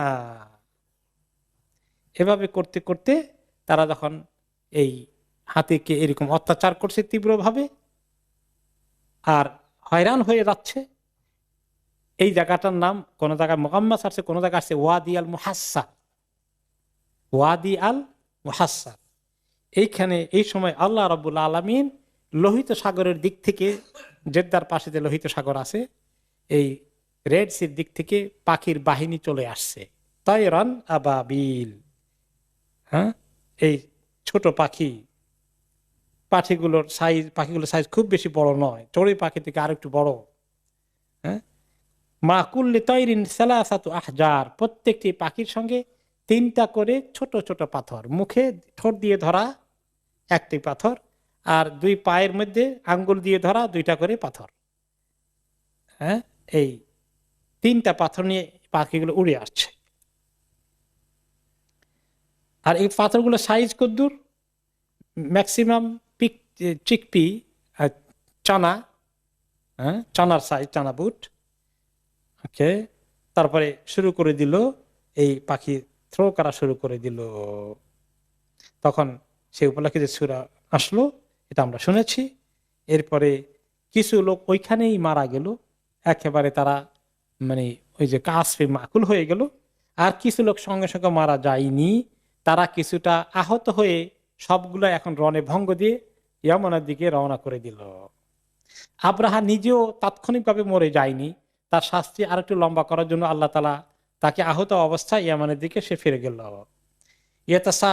ফিকুল্লি বালাদ, পথে পথে আসতে আসতে, যেগুলো মারা গেল তো মারা গেলেই ওখানে, বাকিরা পথে ফিরতে ফিরতে রাস্তার মধ্যে কিছুক্ষণ পরে পরে কিছু পড়ে যাচ্ছে, মরে যাচ্ছে, পড়ে যাচ্ছে, মরে যাচ্ছে, এভাবে আসতে আসতে ওকে আব্রাহার শরীর এমন হয়ে গেল, সে আসলো ঠিকই, কিন্তু তার আঙ্গুলের নখ পড়ে গেল, পরে আঙ্গুল পড়ে যাচ্ছে, এরপরে তার মুখে দিয়ে কাশি আসছে, রক্ত আসছে, আসতে আসতে এরকম অবস্থায় সে ইয়ামানে পৌঁছতে পৌঁছতে শুকাতে শুকাতে পাখির মতো নিজেই হয়ে গেছে। মানে শেষ পর্যন্ত সে মারা গেল। এই ঘটনা ঘটছে নবী করিম সাল্লাল্লাহু আলাইহি ওয়াসাল্লামের জন্মের কয়দিন আগে জানেন? বেখামসিন আও বেখামসিন ওয়া খামসিনা ইয়াওমান, 50 দিন অথবা 55 দিন আগে এই ঘটনাটা ঘটে। 55 দিন আগে অথবা 50 দিন আগে এই ঘটনা ঘটে, কিছুদিনের মধ্যেই আব্রাহা মানে হালাক হয়ে গেল। এই ঘটনার মধ্যে অনেকগুলো শিক্ষা। কি কি শিক্ষা আছে? এক নম্বর হচ্ছে আল্লাহ তাআলার এই যে ঘর, এই ঘরের দায়িত্ব আল্লাহ তাআলা নিজে নিয়েছেন এবং এই ঘরওয়ালাদেরকে আল্লাহ তাআলা নিজে নিরাপত্তা দিবেন। এমনকি তারা কাফির মুশরিক এত মূর্তির ইবাদত করা সত্ত্বেও তাদের নিরাপত্তা হয়ে গেল। ওমান দাখালাহু কানা আমিনা, যে ব্যক্তি এই হারাম এরিয়া দখল ঢুকবে, প্রবেশ করবে, আল্লাহ তাকে নিরাপত্তা দিবেন। তার 2 নম্বর পাওয়া গেল যে খ্রিস্টানদের এই যে হিংসা বিদ্বেষ ইসলামের বিরুদ্ধে, এটা কিন্তু তখন থেকেই দেখা যাচ্ছে আছে। কিন্তু আল্লাহ রাব্বুল আলামিন পৃথিবীর মানুষ ইসলামের বিরুদ্ধে যত ষড়যন্ত্র করুক, আল্লাহ তাআলা সেই ষড়যন্ত্রকে নস্যাৎ করতে পারেন নাকি পারেন না? তাকে শুধু খালি আল্লাহ আব্রাহাকেই পারছেন, এই জমানার কাউকে আল্লাহ আর পারবেন না, এরকম নাকি? নাউজুবিল্লাহ। আল্লাহর শক্তি আছে। এরপরে কিছু লোক হক বুঝার পরেও দেখা যায় হকের ব্যাপারে শক্ত থাকতে পারলো না, পিছপা হয়ে যায়। প্রেশার আসলে, চাপ আসলে দুশ্মনদের সঙ্গে গিয়ে শেষ পর্যন্ত হাত মিলায়। এগুলা কিছু এক্সাম্পল পাওয়া গেল। প্রথমে আসলো জেহাদ করার জন্য, একেবারে তার মোকাবিলা করবে, পরে একদম এমন আত্মসমর্পণ করলো যে এখন তার দ্বারা ব্যবহৃত হতে লাগলো। ওকে। এবং এইভাবেই কিছু লোক মানে যারা দুর্বল মনা মুনাফিক হয়ে যায় পরবর্তী পর্যায়ে। তাহলে শেষ পর্যন্ত ইসলাম আল্লাহর যে সমস্ত আল্লাহর ঘর বলেন, আল্লাহর কোরআন বলেন, আল্লাহর দিন বলেন, এগুলোর দায়িত্ব শুধু মুসলমানদের না, এগুলোর দায়িত্ব কার? আল্লাহ তাআলা। আল্লাহ তাআলা সময় মতো অ্যাকশন নেন, কিন্তু আল্লাহ তাআলা আগে দেখেন যে আল্লাহর বান্দারা কি করে। ওকে, রাইট। এরপরে তো আরব দেশের মধ্যে শেষ পর্যন্ত এই ঘরের সম্মান আরো বেড়ে গেল। এবং এইটা কিন্তু নবী করিম সাল্লাল্লাহু আলাইহি সাল্লামের জন্য একটা পজিটিভ খবর, যে আল্লাহর কোনো কিছুকে মানুষ যদি দুশ্মনী করে তারা কিভাবে হালাক হয়ে যেতে পারে, আল্লাহর সামনে তারা টিকতে পারবে না। এটা ওনার জন্য পরবর্তী পর্যায়ে এটা একটা পজিটিভ বিষয় ছিল। তো আব্রাহার ঘটনাটা ঘটলো, দুইটি বড় ঘটনা, জমজমের কূপের আবিষ্কার হওয়া এবং আব্রাহার হালাক হওয়া, এই দুটো ছিল বড় ধরনের ঘটনা নবী করিম সাল্লাল্লাহু আলাইহি ওয়াসাল্লাম জন্মের আগে। আমরা জন্মের আগে ওনার জন্মের দিনে তো পিতা এবং মা সম্পর্কে একটু সামনে জানা দরকার। ওনার পিতার নাম কি? আব্দুল্লাহ। আব্দুল্লাহর পিতার নাম আব্দুল মুত্তালিব।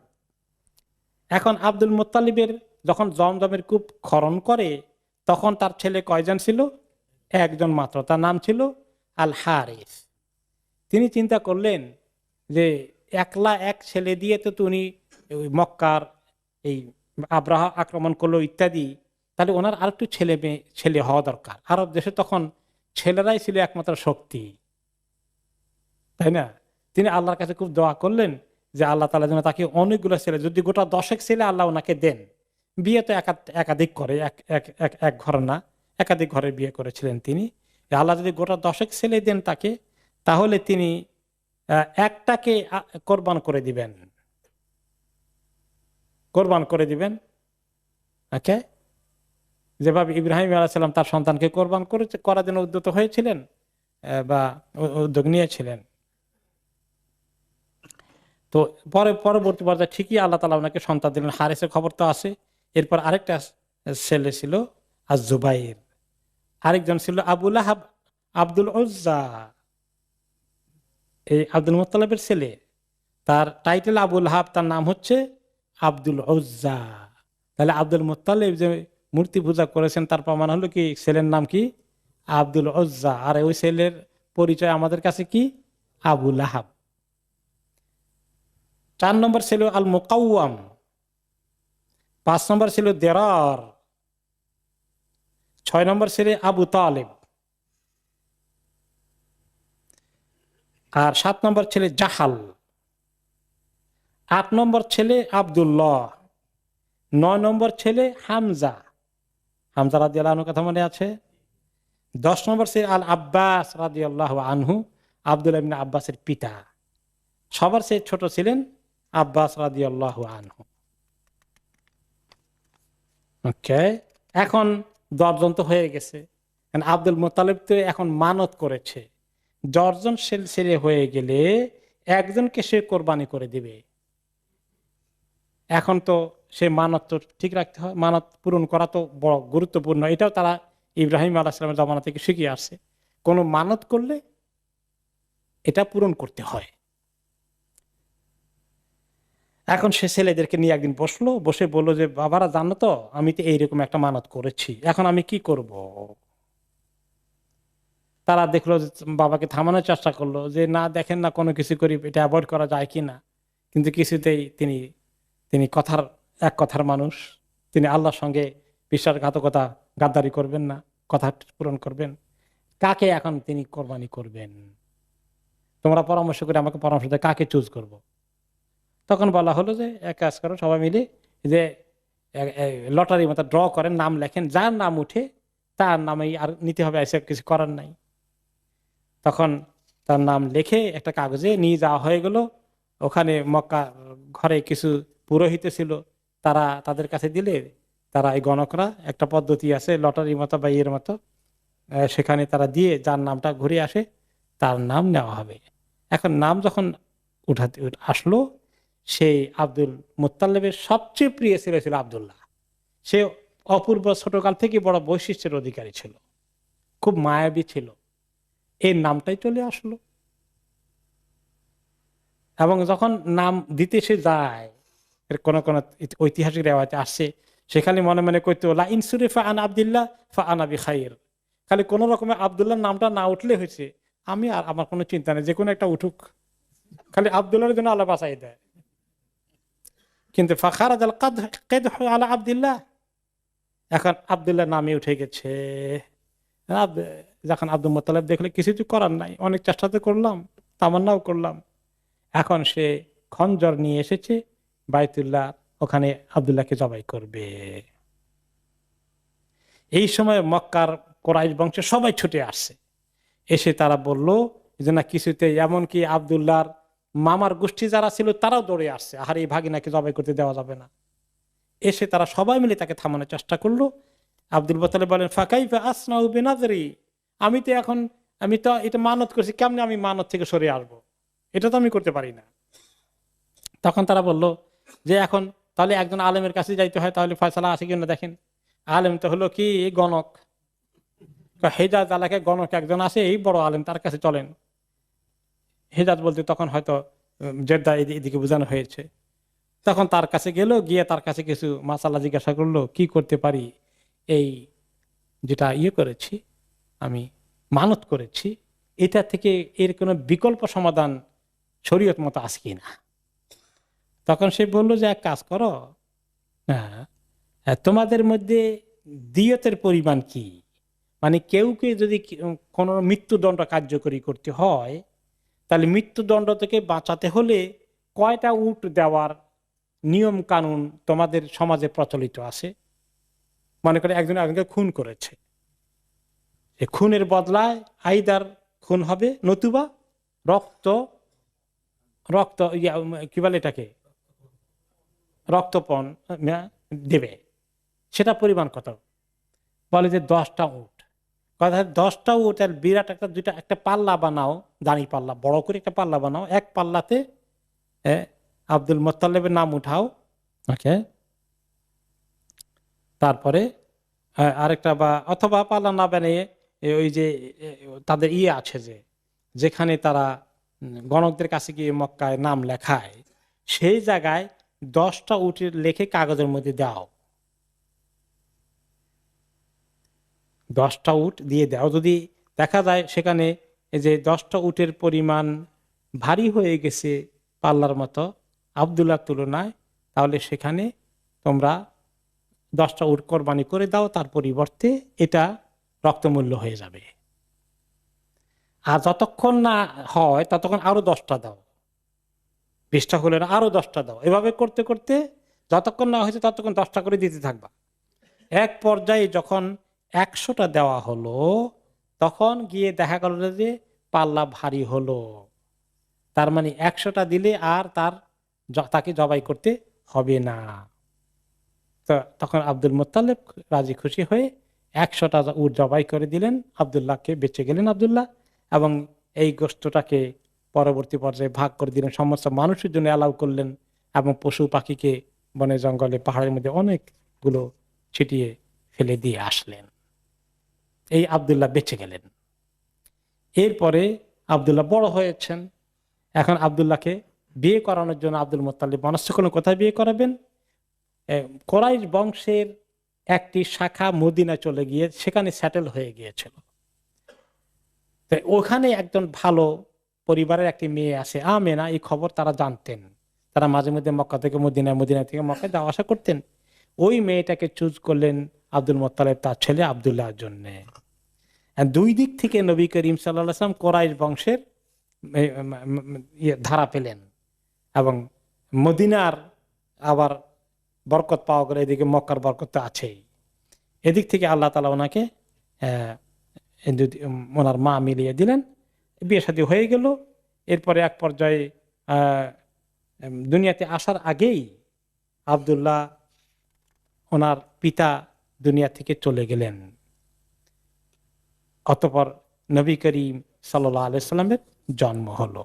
এখন এই যে ঘটনাটা ঘটেছে, ওনার জন্মটা কোন মাসে হয়েছে, কোন তারিখে হয়েছে, এবং কোন সনে হয়েছে, আরবদের কাছে তখন সন টনার নাই।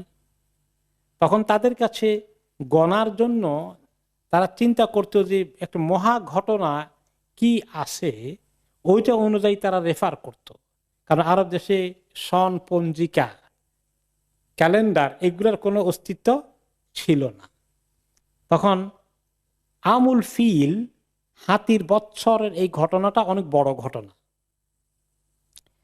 তো এর আগে পরে যখন যত ঘটনাই হয়েছে তখন তারা হাতির ঘটনার রেফারেন্স দিত, যে হাতির ঘটনার 6 মাস আগে অমুকের জন্ম হয়েছে, হাতির ঘটনার 3 বছর আগে অমুক মারা গিয়েছে, হাতির ঘটনা 5 বছর পরে অমুকের জন্ম হয়েছে। তো এইভাবে করে তারা হিসাব করা শুরু করত। তো নবী করিম সাল্লাল্লাহু আলাইহি সাল্লাম যখন মায়ের পেটে ইবনু শাহরাইন, কোন কোন রেওয়ায়েতে আসছে কেবল উনি মায়ের পেটে 2 মাসের হালতে আছেন, 2 মাসের হালতে আছেন কেবল, ওই সময় তার পিতার ইন্তেকাল হয়ে গেল।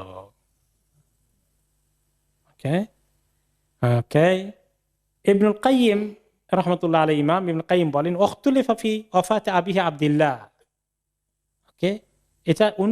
এটা নিয়ে একটা যেমন 2 মাসের খবর এসেছে, আবার কোন কোন জায়গায় কেউ কেউ বলেছে যে ওনার জন্মের পরে আব্দুল্লাহ মারা গেছেন। কিন্তু অধিকাংশ ঐতিহাসিকদের দৃষ্টিতে নবী করিম সাল্লাল্লাহু আলাইহি ওয়াসাল্লাম জন্মের আগেই আব্দুল্লাহর ইন্তেকাল হয়ে যায়, এবং তিনি ইয়াতিম হিসেবে দুনিয়াতে আসেন। সেই কথাটা একটু দলিল পাওয়া যায় সূরা আদ-দুহাতে। আল্লাহ তাআলা কি বলেছেন, আলাম ইয়াজিদকা ইয়াতীমান ফাআওয়া, আল্লাহ কি আপনাকে পান নাই এতিম হিসাবে, মানে আপনি কি দুনিয়াতে এতিম হিসাবে আসেননি, তখন আল্লাহ তাআলা আপনাকে জায়গা করে দিয়েছেন আব্দুল মুত্তালিবের কোলে, তারপরে আবু তালেব দায়িত্ব নিয়েছেন। এগুলো আসছে ওয়াতুফি আব্দুল্লাহ ওয়ালিদুর রাসূল সাল্লাল্লাহু আলাইহি সাল্লাম আন 25 সানাতান। ওই সময় আব্দুল্লাহ ওনার পিতার বয়স ছিল 25 বছর। 25 বছর পরে বয়সে আব্দুল্লাহ ইন্তিকাল হয়, আর নবী করিম সাল্লাল্লাহু আলাইহি সাল্লামের জন্ম হয়ে যায়। ওনার জন্ম জসিম হয়, এইটার ব্যাপারে কোন কোন রেওয়ায়েতে আসছে যে রবিউল আউয়াল মাসের 12 তারিখে হাতির বৎসর ওনার জন্ম হয়। মাসটা ছিল রবিউল আউয়াল। মাস কিন্তু আরবদের কাছে জানা ছিল, মুহররম, সফর, রবিউল আউয়াল, রবিউল সানি, এগুলো মাস তারা জানতো। কিন্তু সনের ক্যালেন্ডার কত সন, এইগুলার কোনো হিসাব নিকাশ তাদের কাছে ছিল না। তখন তার হাতির বছরের আগে পরে এইভাবে তারা হিসাব করত। এবং ওনার জন্ম যেখানে হয় সে আবে বনি হাসেম, বনি হাসেমদের যে এলাকাটা ছিল, উপত্যকা ছিল, সেখানে ওনার জন্ম হয়। এবং ওনার জন্মটা হয়ে যায় যে বারটার কথার খবর আছে। কি বারে জন্ম হয়েছে? সোমবারে। ওকে, এখন এই সোমবারের ব্যাপারে একটা হাদিস আছে সহিহ মুসলিমে। ওনার জন্ম যে সোমবারে হয়েছে এই হাদিসটা সহিহ মুসলিমের হাদিসে প্রমাণিত। ওনাকে একবার জিজ্ঞাসা করলেন এক সাহাবী, ইয়া রাসূলুল্লাহ, সোমবারে রোজা রাখার ব্যাপারে কি কোনো ফজিলত আছে বা কোনো আপত্তি আছে কিনা শরীয়তে? ফাকালা ফীহি উলিদতু ওয়া ফীহি উনজিলা আলাইয়া।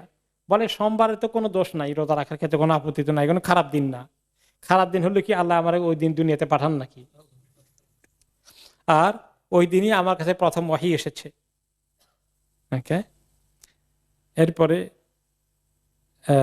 আরেকটি হাদিসে এসেছে, কায়েস ইবনে মাখরামা রাদিয়াল্লাহু আনহু, তিনিও মক্কায় জন্ম হয়েছিল। তিনি বলেন, আনা উলিদতু আনা ওয়া রাসূলুল্লাহ আমাল ফিল। আমি এবং রাসূলুল্লাহ সাল্লাল্লাহু আলাইহি ওয়াসাল্লাম দুইজনেই এই হাতির বৎসর জন্ম নিয়েছি। এখন ওনার যে জন্ম হয়েছে রবিউল আউয়াল মাসে, সেটাও হচ্ছে একটা মোটামুটি কিছু রেওয়াজ সেক্ষেত্রে পাওয়া যায়। এরপরে আসে যে ওনার জন্মের আগেই আল্লাহ তাআলা কিছু আলামত, কিছু সুলক্ষণ তুলে ধরেন। তার মধ্যে একটা হচ্ছে যুহুরু নূরুন মিন উম্মিহি সাল্লাল্লাহু আলাইহি ওয়াসাল্লাম আযাআত মিনহু কুসুরা শাম। ওকে, একটা হাদিসে এসেছে, সামি'তু ইরবাদ ইবনে সারিয়া রাদিয়াল্লাহু আনহু বলেন, সামি'তু রাসূলুল্লাহ সাল্লাল্লাহু আলাইহি ওয়াসাল্লাম ইয়াকুল ইন্নী ইনদাল্লাহি মাকতুবুন বিখাতামিন নাবিয়্যিন। আল্লাহ তাআলা কাছে আমি লেখা আছে খাতামুন নাবিয়্যিন, শেষ নবী হিসাবে এটা আল্লাহর কাছে লেখা আছে। ওয়া ইন্না আদম আলাইহিস সালাম লামুনজাদিলুন ফি তিনাতিহি। এমনকি আদম আলাইহিস সালাম তখনও মাটির মধ্যে আছেন, তিনি তখনও মাটির হালতে আছেন, তখনও রূহ আসে নাই ওনার মধ্যে। ওই সময়ই আমি আল্লাহর কাছে নবী হিসাবে আসি। এটা কি রাসূলুল্লাহ সাল্লাল্লাহু আলাইহি ওয়াসাল্লাম আগে জানছেন না পরে জানছেন? পরে জানছেন। এই জন্য জন্মের পরে ওহী নাজিল হওয়ার আগ পর্যন্ত তিনি কি জানতেন তিনি যে নবী? না। পরে ইনি ওহীর পরে কথাগুলো আমাদেরকে বলেছেন উম্মতের কাছে, যে এইভাবে পরে আল্লাহ ওনাকে জানিয়েছেন যে আপনাকে তো খাতামুন নাবিয়্যিন সৃষ্টির আগে আমি লিখে রাখছি। আদম আলাইহিস সালামকে সৃষ্টি কেবল হচ্ছে ওই সময় ফাইনাল করেছি যে আপনি হবেন আখেরি নবী।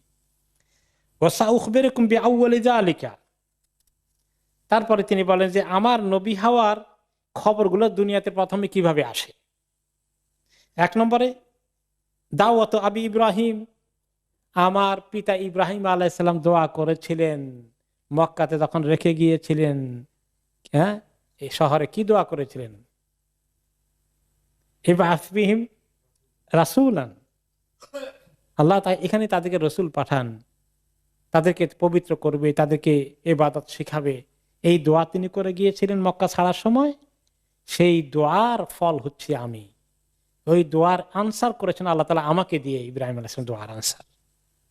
ও বিশারাত আখি ঈসা, আর ঈসা আলাইহিস সালাম সুসংবাদ দিয়ে গিয়েছেন সূরা সফের মধ্যে, ইয়াতি মিন বা'দি ইসমুহু আহমদ, আমি সেই মুহাম্মদ আর আহমদ একই রুট থেকে আসা। রুইয়া উম্মি আল্লাতী রাআত হিনা ওয়াদাআতনি আন্নাহু খারাজা মিনহা নূরুন আযাআত লাহা মিনহু কুসুরুশ শাম। আমার মা যখন আমাকে যে মুহূর্তে প্রসব করছেন, জন্ম দিচ্ছেন, তিনি দেখতে পেলেন তার পেট থেকে এত নূর বের হয়েছে, এবং সেই নূরের আলোকে আমার মা দেখতে পেয়েছেন যে শাম দেশের প্রাসাদগুলো জ্বলজ্বল করছে ওই নূর দ্বারা। এত দূর পর্যন্ত দেখা যাচ্ছে নূর এত আলোকিত হয়েছে।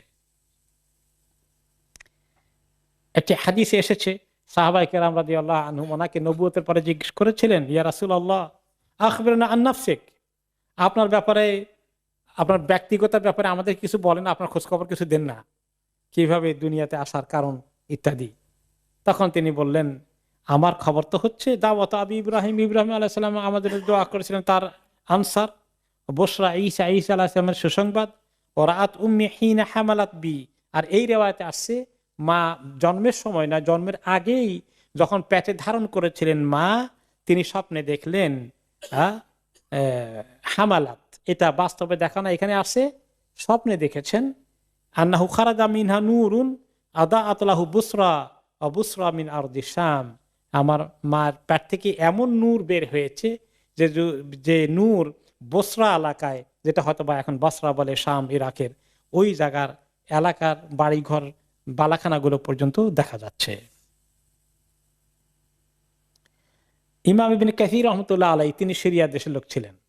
তিনি বলেন শাম দেশের কথা কেন স্পেশালি সিরিয়ার কথা উল্লেখ করা হয়েছে, কারণ নবী করিম সাল্লাল্লাহু আলাইহি ওয়াসাল্লাম এর এই শাম অনেক নবীদের দেশ, ফিলিস্তিন সহ। আর এই পৃথিবীতে ইসলামের যখন শেষ দিনগুলো আসবে, শেষ দিনে ইসলামের দুর্গ কোথায় হবে? শাম এলাকায়, কিয়ামতের আগে। হযরত ঈসা আলাইহিস সালাম কোথায় নাজিল হবেন? শাম দেশে। আর মক্কা মদিনা ছাড়া, এই শাম ছাড়া বাকি দুনিয়াটা কি হবে? সমস্ত দাজ্জালের পদচারণায় চলে আসবে। সেখান থেকেই দাজ্জালের বিরুদ্ধে জিহাদ শুরু করবেন ঈসা আলাইহিস সালাম এবং ইমাম মাহদী। এই জন্য ওই দেশটাকে দেখানো হয়েছে, এই নবীর আখিরি উম্মতেরা ইসলামের কেন্দ্র সেখানে বানাবে। এই জন্যে আরেকটি রিওয়ায়াত এসছে,